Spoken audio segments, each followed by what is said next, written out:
Hello everybody, welcome to another video. Something a little bit different today. Got some really harsh light conditions, but we've come to look at wildflower farm, coffee and cake because it's quite nice up there. But they've got like sort of little meadows that you can wander around and stuff like that. So a bit of a challenge today. Can we find some interesting shots in just like this restricted area? So just me around. It's not a huge area, we've got a little bit of a pond here, but like I said, the water levels aren't fantastic at the minute because we had some very dry weather.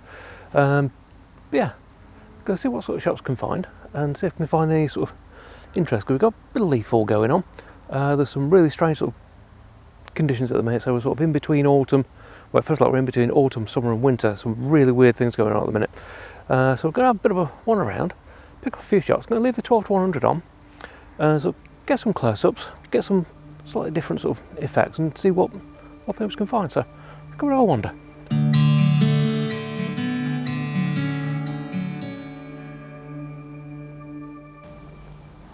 Yeah, so where we are, the area that the course of the dragonfly pond, late summer, early autumn, this is normally sort of teeming with dragonflies. It's a really nice spot to come up and sort of just basically sit on one of the benches with a big lens on. You get so many dragonflies, it's untrue. It's a bit of a shame really, we haven't had time to sort of pop up this year and actually have a proper good wander around with them. But yeah, it's normally quite good. But I'll just sort of spin you around this sort of area. Like I say, we've got the pond behind us, a bit of a meadow that normally sort of grows up quite a lot in the summer. A few trees, lovely silver birch just there. Just sort of general area, but we get a little bit of leaf fall, a lot of berries around as well. Sort of a lot of plants are actually dying off, so there's quite a nice sort of range of different things that we can sort of pick off. Normally I'd drop the macro on as well, but for this test we'll do it with the 12-100, so we're not going in super close, but we should have enough to actually get a few different bits and bobs out there. But we've sort of concentrate a bit on the ground as well, because there's some lovely leaves down there and they can form some nice patterns in with the grasses and stuff like that. Now, we've got a bit of fog this morning as well, so there's quite a lot of damp areas, which is quite nice.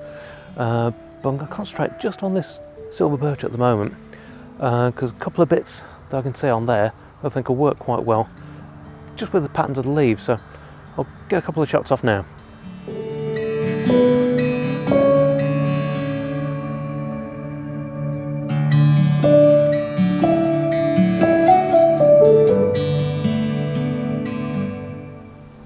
So all the shots I'm taking today, I'm doing at f4.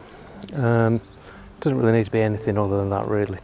It gives you a nice effect, gives you reasonable depth of field, and you can play with the settings as much as you like. Like I say, you don't have to stick to f4.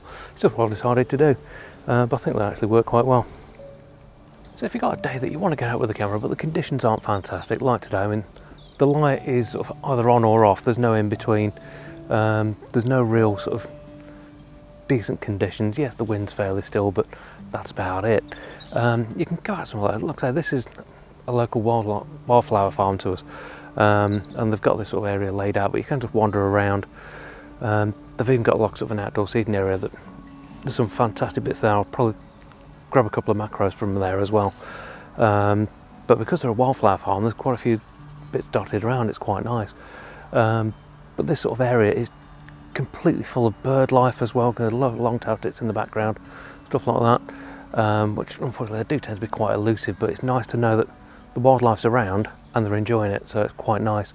But I'll give you an example of how weird this year's been. We've got this tree just behind me, sort of leaf fall's going on. We've got this tree just here, leaf fall's almost all done.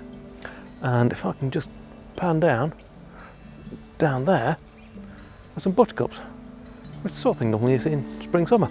We've still got them here. It's really odd, but it makes for ideal possibilities for getting some shots in.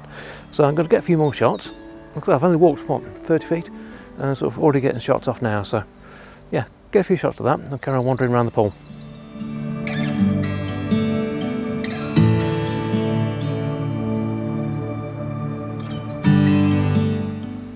And like I was saying, there's quite a lot of leaf fall around as well. And if you can get just a little bit of sunlight on it, because the leaves are a little bit damp, you can get some nice effects. And the trick will be, if I can just get down there, I've got this little clump here. I'll just actually zoom into that. you can pick out all the different shapes. A little bit of grass on that. But you can go completely crazy and go really low down and use this piece of grass here to diffuse the leaves behind. So I'll take a shot now, I'll show you what I mean.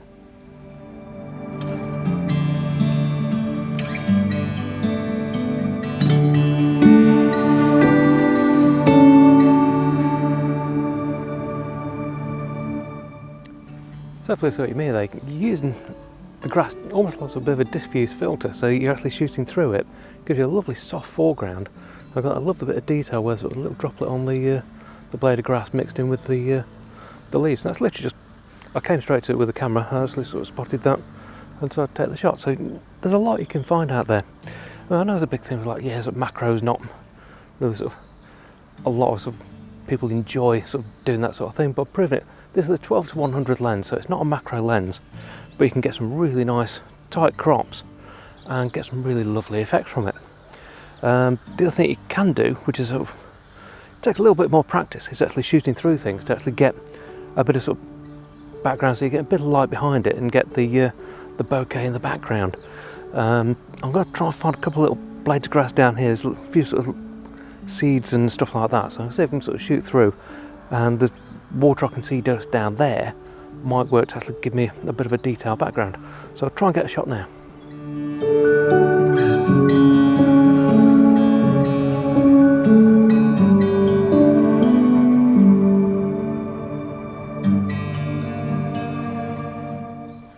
Yeah, and it is maybe pushed it a little bit to the extremes, but you can get the idea of the effect that you get. So that's basically the sunlight just hitting the water and me shooting straight through, focused on the seed head, and shooting sort of through that and basically using that to form a lovely silhouette. So you can get some really nice effects from it. Just coming around the other side of the pond now, and we've got these nice sort of green turn into yellow leaves on this tree here. Lovely bit of sort of lichen and mosses on the branches as well, so you can get some nice effects from that as well. Bit of sunlight coming through might actually work to actually form a few patterns. So as you can see on there, sort of, the leaves are fairly uniform in shape as well. So yeah, I'm going to try and get a shot off of this one, and then move on round.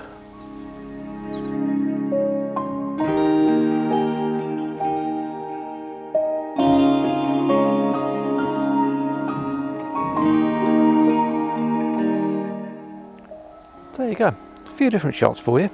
Hopefully it's given you a little bit of inspiration. Like I said, literally go out, it doesn't matter what the conditions are. You can just go out there, pick off a few bits and bobs. You don't even need to go sort of further than the end of the garden really if your garden's big enough. Pick out some bits and bobs. Like I said, we've got a really weird sort of year system going on at the moment, so there's such a variety out, and you can almost sort of just walk around, keep on snapping, you'll find some fantastic compositions. There's a couple of little bits and bobs going to do now, but I'll pop them up at the end. But so I'll leave the video here for now, but if you've enjoyed it, please do give us a thumbs up, and if you're not subscribed, please do hit that subscribe button. Doesn't cost you a penny, helps me out no end. And going to be doing a few more bits and bobs through the winter as well, possibly some more sort of details of how to use the macro lenses and stuff like that. But if that's the sort of stuff you'd be interested in, do give us a sub, and if there's anything information you want, just drop us a comment down below. I'll get back to you as soon as I can. But for now, thanks for watching, we'll see you again next time.